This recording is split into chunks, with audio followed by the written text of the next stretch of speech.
आदाब, मैं खुशबू अख्तर और आप देख रहे हैं पल पल न्यूज़। आज जिस मुद्दे को लेकर हम आपके साथ जुड़े हैं वो बेहद गंभीर है और टीवी स्क्रीन से गायब है, यानी ताइवान के साथ जिस तरह से चीन की हरकत का सामने आना चौंकाता है, उसी पर बात करने के लिए हमारे साथ मौजूद हैं नदीम अकरम, जिनसे हम जानने की कोशिश करेंगे कि ताइवान का जो नैन्सी पॉलिसी से लेकर तमाम वो मुद्दे हैं जिस पर बात करना ज़रूरी हो जाता है, क्योंकि उस पर बात गोदी मीडिया नहीं कर रहा। मोदी जी की वाहवाही तो हर जगह दिखाई दे रही है, पर क्या दूसरा यूक्रेन बनने जा रहा है ताइवान? नदीम, मेरा घुमा फिरा कर सवाल नहीं है, सीधा सवाल यही है कि क्या यूक्रेन फिर से जो हम तस्वीर देखेंगे ताइवान की, तो क्या वो वाकई फिर वही तस्वीर बन जाएगी यूक्रेन की तरह ताइवान की?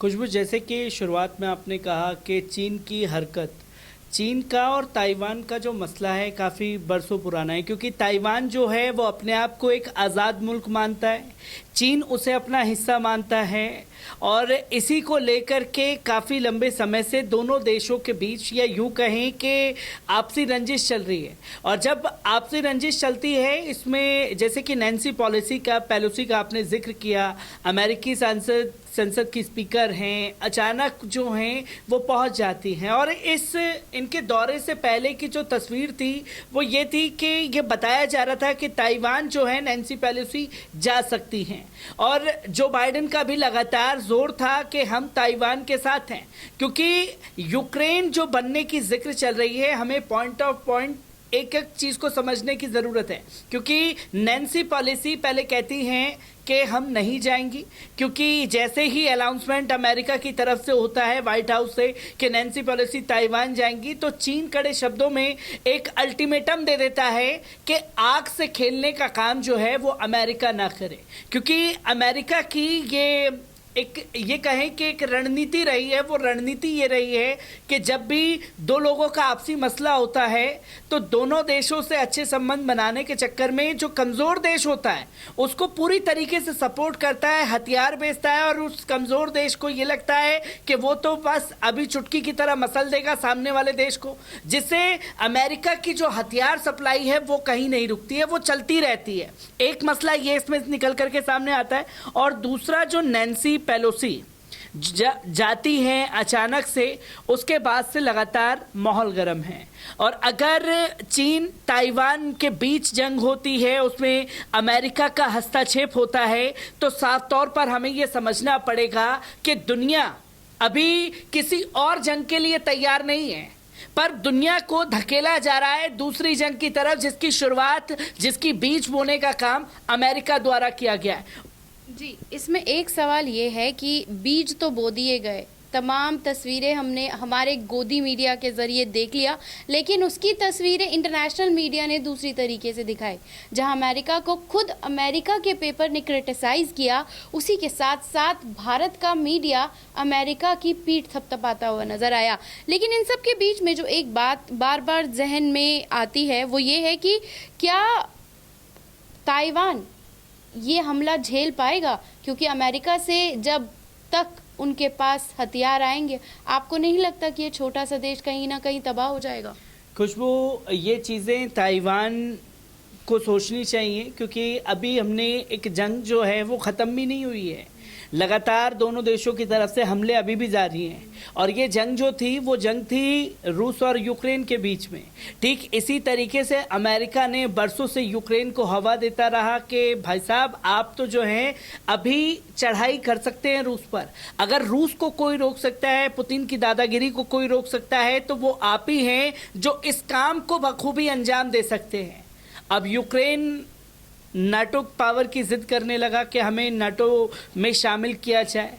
रूस ने कड़े शब्दों में अल्टीमेटम दिया कि अगर नाटो में अमेरिका द्वारा इसे शामिल किया जाता है तो इसका खामियाजा सभी को भुगतना पड़ेगा।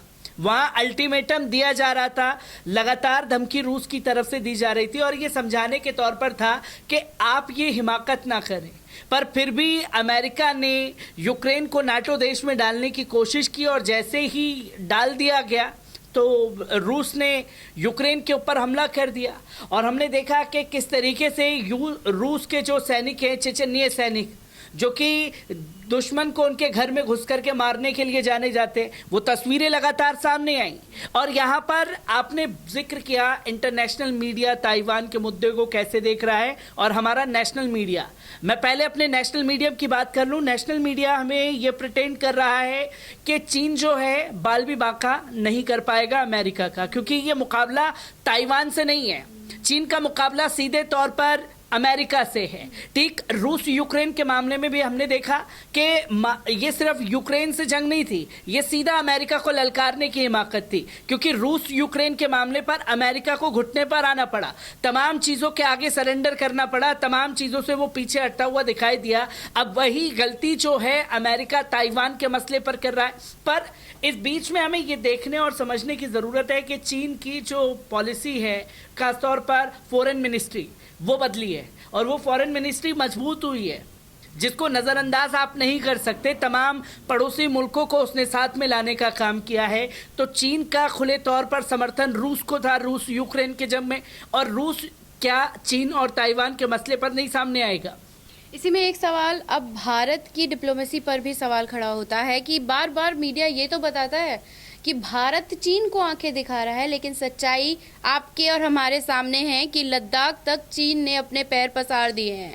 लेकिन इसके बावजूद जब हमारे देश के प्रधानमंत्री की डिप्लोमेसी की कौन सी रणनीति की तारीफ होती है, ये समझना थोड़ा मुश्किल हो जाता है। मैं आपसे जानना चाहूँगी कि इस वक्त भारत का स्टैंड क्या है इस जो युद्ध की जो स्थिति बन गई है, और कई मीडिया ये दिखा रहे हैं कि वहाँ पर मिसाइल छोड़ी गई है, वहाँ अभी क्या स्थिति है, और भारत की जो डिप्लोमेसी वाली पूरी की पूरी जो प्रक्रिया है उसे किस तरीके से देखा और समझा जा सकता है। सबसे पहले अभी ताज़ा परिस्थिति की बात करूं खुशबू, तो नैन्सी पेलोसी के जाने के बाद से ताइवान में माहौल गर्म था और चीन ने अल्टीमेटम पहले ही दे दिया था कि इसका खामियाजा भुगतने के लिए ताइवान तैयार रहे।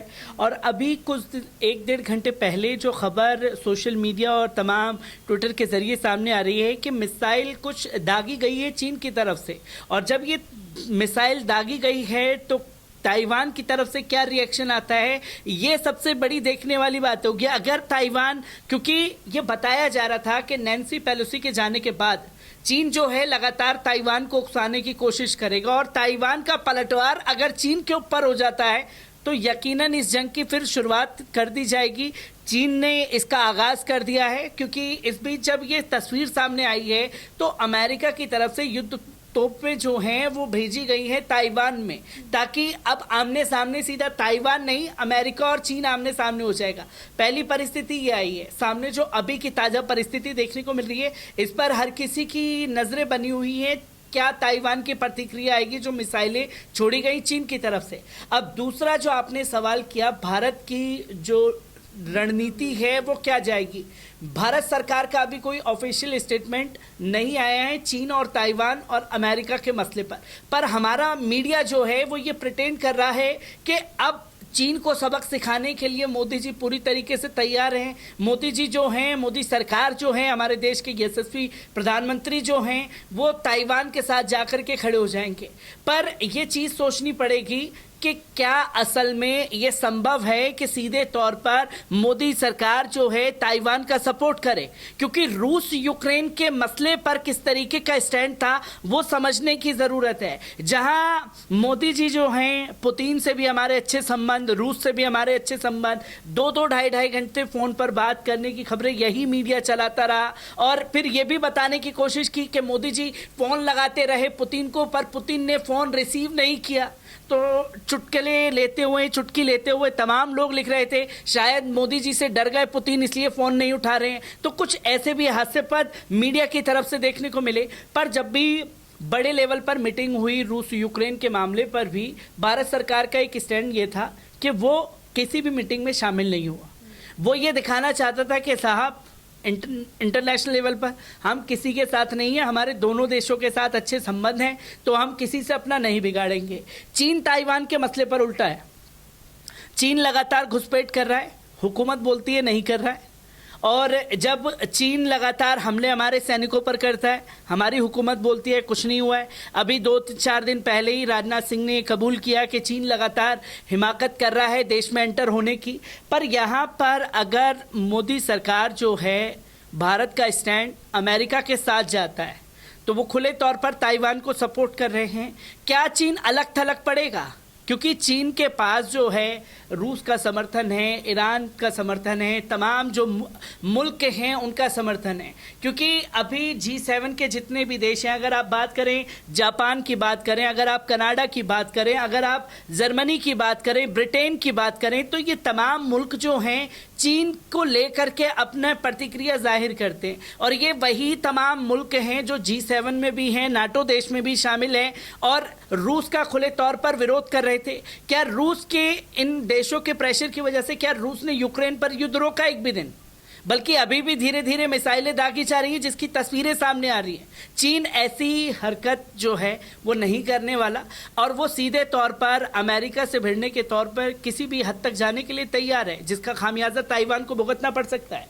जिसका खामियाजा ताइवान को भुगतना पड़ सकता है। हमने इस रिपोर्ट में सारे एस्पेक्ट पे हर उस बिंदु को रखने की कोशिश की है जिसके बारे में आपका जानना ज़रूरी हो जाता है। लेकिन उसी के साथ साथ क्या ताइवान इस हमले को झेलने की स्थिति में है या नहीं, या फिर ये कहा जाए कि अमेरिका और चीन की बलि का बकरा इस बार ताइवान बनेगा यूक्रेन के बाद। कैसी लगी ये रिपोर्ट? कमेंट बॉक्स में आके अपनी राय देना ना भूलिएगा। शुक्रिया।